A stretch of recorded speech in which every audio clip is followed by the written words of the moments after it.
Pas belum? Sudah Pak, sudah. Kita langsung aja yang dari sini. Oke, ini nggak? Ini kok. Ya Pak.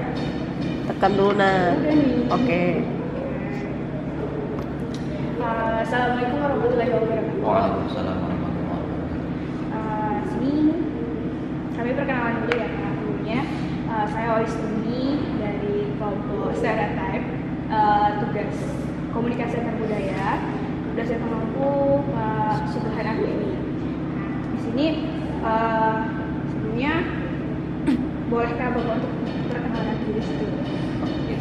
Assalamualaikum warahmatullahi wabarakatuh. Perkenalkan, nama saya Alif Lukman Hakim. Saya dosen tetap di UI, mata kuliah Pendidikan Universitas. Saya mengajar Pancasila, Kewarganegaraan, Filsafat di prodi HI, Ilkom, kemudian di Teknik Industri dan beberapa prodi lain. Oke. Untuk domisili sendiri Bapak di? Saya berdomisili di Salam, Magelang.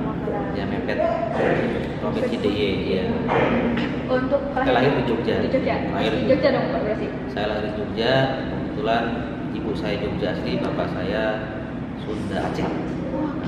Saya Multikultur ya. Oke. So ini ya untuk pertanyaan pertama Pak. Apa sih stereotip itu sendiri?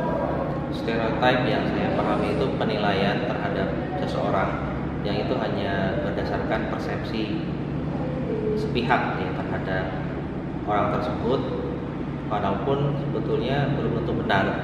Nah, celakanya persepsi terhadap individu atau orang tersebut itu kemudian dianggap mewakili kelompok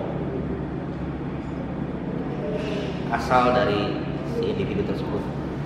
Jadi ada penilaian dari kita atau seseorang kepada orang lain yang itu persepsi saja terhadap orang tersebut. Nah, celakanya dianggap mewakili orang tersebut itu dari kelompok besar.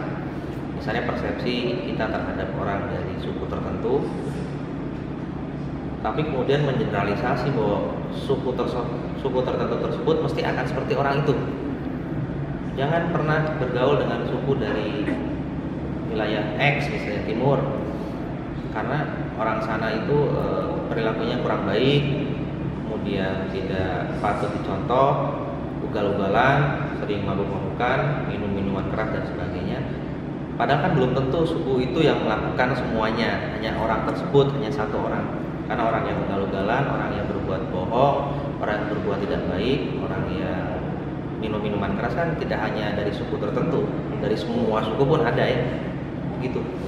Nah, ini kan stereotip ya, tadi kan ada sebuah prasangka dari satu orang dan itu akan negatif dan itu tuh bakal mengeneralisasi. Iya. Terus yang menilai dan mempersepsikan itu mengeneralisasi bahwa suku tersebut seperti yang pernah dia lihat, walaupun yang dia lihat hanya satu, atau bahkan parahnya lagi adalah dia belum pernah melihat tapi baru katanya temannya suku tersebut yang pernah dia lihat seperti itu, padahal hanya satu, tapi generalisasi bahwa seperti itu semua. Untuk biasanya nih kan stereotip itu sendiri kan negatif ya kan? Ada kemungkinan nggak sih stereotip itu bernilai positif? Kalau berdasarkan persepsi, kalau kita dari sudut pandang agama kan, prasangka atau persepsi negatif itu kan ya suudzon ya. Jadi kalau kita berbicara adakah stereotip itu bisa menjadi bermakna positif ya, kalau kita letakkan pada persepsi juga, persepsi positif terhadap sesuatu yang mungkin husnuzon bisa saja. Kita berpersepsi saja bahwa tidak semua orang dari suku tersebut adalah demikian ya, seperti yang pernah kita lihat atau pernah kita dengar. Itu berarti jadi positif kan? Nah, terus nih untuk pertanyaan pertanyaan kedua, menurut Bapak sendiri stereotip orang Jogja itu di luar biasanya positif atau berkesan positif atau berkesan negatif?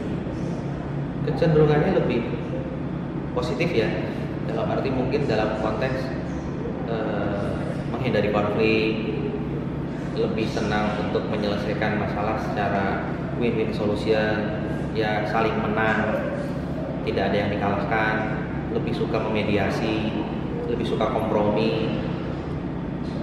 Dalam artinya itu tadi ingin membangun harmoni kebersamaan, dengan kemudian lebih menekan ego pribadi, ego kelompok, agar kemudian terbangun komunikasi yang saling timbal balik dan juga bisa membuat harmoni dan keselarasan. Karena filosofi orang Jogja kan cenderung yang penting hidupnya rukun, baik-baik saja, tidak ada konflik karena menghindari konflik tadi. Tapi akhirnya kesannya mungkin karena tidak mau berkonflik, menghindari konflik, padahal ada masalah, seringkali menutupi masalah. Ditanya ada apa, bilang nggak ada apa-apa, ya kan? Akhirnya itu kan mungkin bisa jadi bom waktu, kadang-kadang bisa jadi bahaya laten. Nah, karena menghindari konflik positif sebetulnya, tapi juga jadi tidak positif. Karena apa? Pada dasarnya kan konflik bukan untuk dihindari tapi dikelola. Karena konflik bisa jadi energi positif, bisa jadi modal untuk kita memahami perbedaan, kan? Bukan dihindari. Kalau menghindari sama sekali kan bahaya, karena bisa jadi bahaya laten tadi. Jadi positif sejauh orang Jogja itu senang keserasian, senang keseimbangan, senang harmoni, menjaga keselarasan, tidak mau berkonflik, tapi inherent melekat di situ juga bahaya ketika tidak mampu mengelola konflik. Karena apa? Perbedaan itu bisa mengakibatkan konflik kalau tidak dikelola. Tapi perbedaan juga bisa mengakibatkan konflik karena nggak kelihatan ya. Pada satu sisi bisa meledak. Nah, oleh karena itu satu sisi kelemahannya karakter orang Jogja khususnya misalnya adalah harusnya mau mengelola konflik, bukan menghindari dalam arti yang dikotomis, pokoknya dihindari ya. Itu konflik jangan sampai didekati, ya itu kan nggak bisa, harusnya dikelola. Makanya di UGM contohnya ada jurusan di S2 itu kan program namanya resolusi konflik, karena konflik itu harus ada resolusi, bukan dihindari.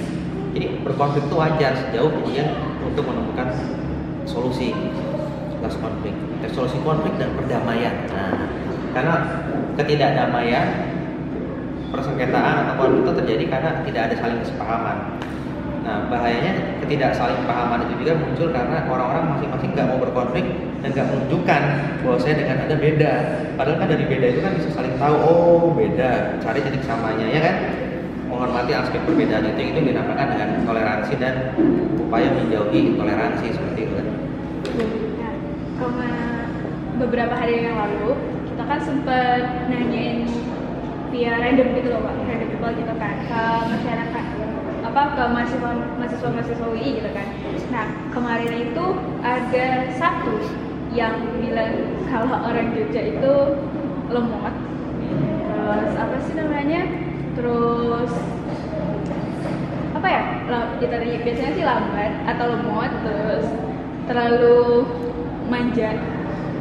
Nah, menurut Bapak kalau misalkan stereotip yang seperti itu bermasalah nggak Pak? Atau kayak ya udah sih, biasanya kan nggak setiap orang seperti itu. Mungkin dia menemukan salah satu atau beberapa yang dia lihat seperti itu ya, mengalami karena punya teman dekat, tetangga atau pernah dengar, yaitu masalah stereotip tadi. Tapi pada dasarnya memang orang Jogja itu suka detail ya, suka pada detail dan punya falsafah itu kan alon-alon waton kelakon dan pelan-pelan yang penting bisa dilaksanakan, bisa dilakukan.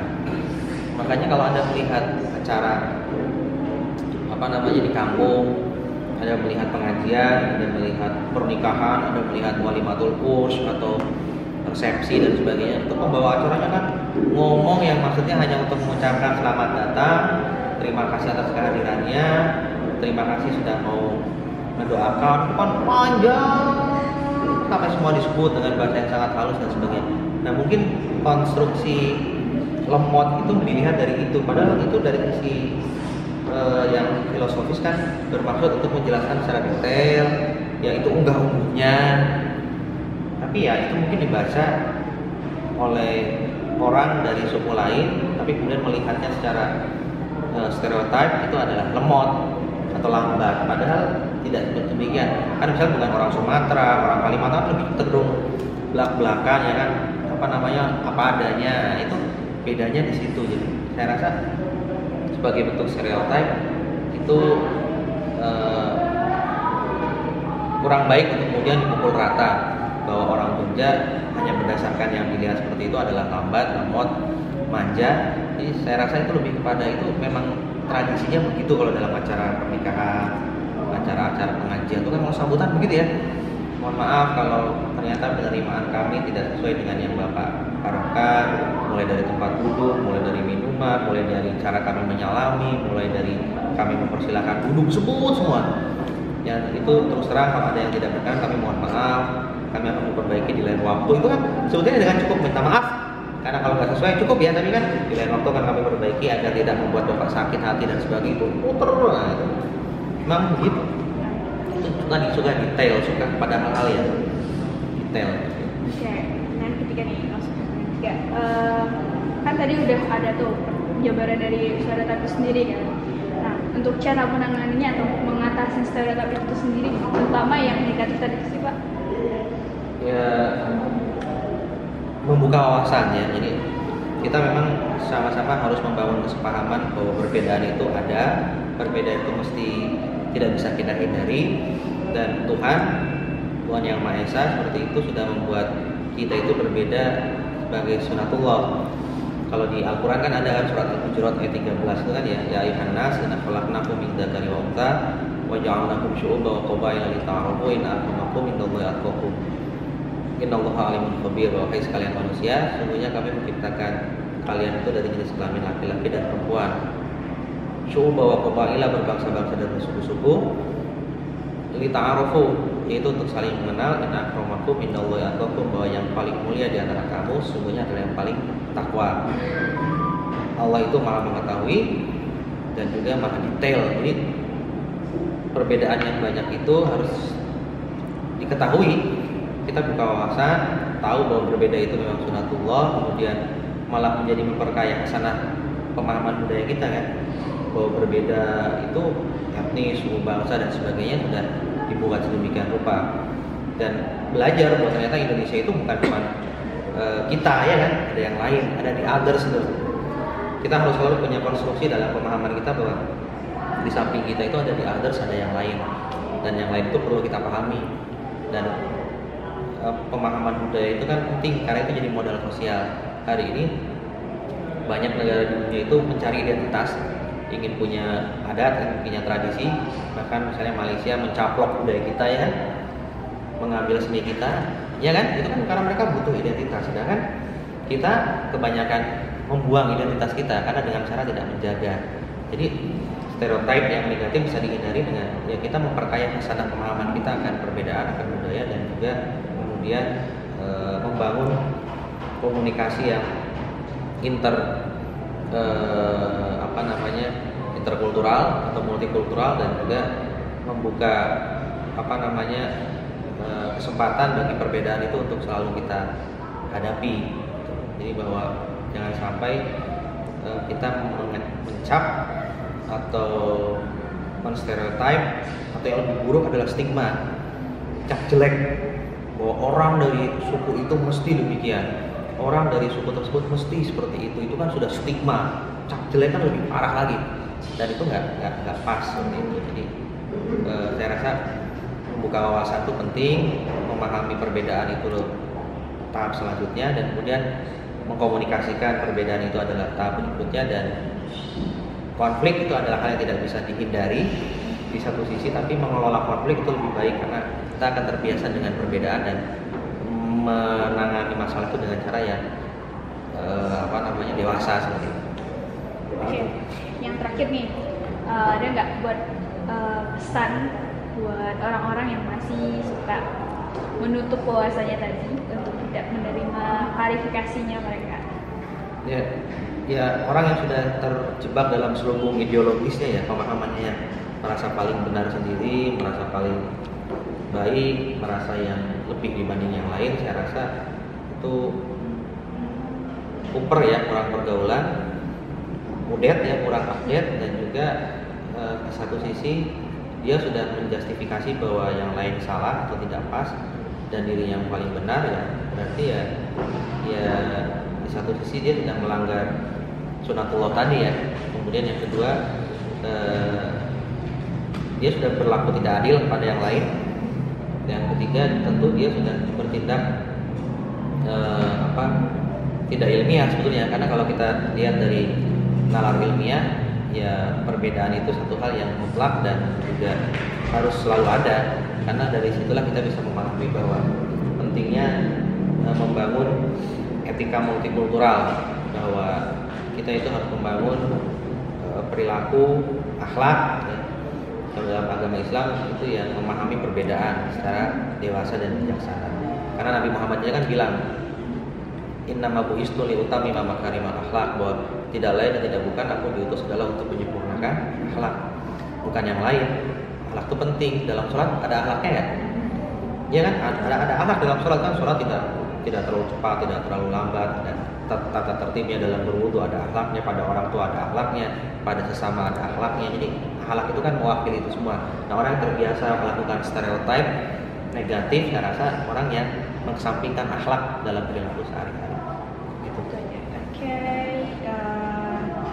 kami mau ucapkan terima kasih nih Pak ya atas udah diganggu waktunya. Ya, sama-sama mungkin. Ya sih, tutup nih ya. Wassalamualaikum warahmatullahi wabarakatuh.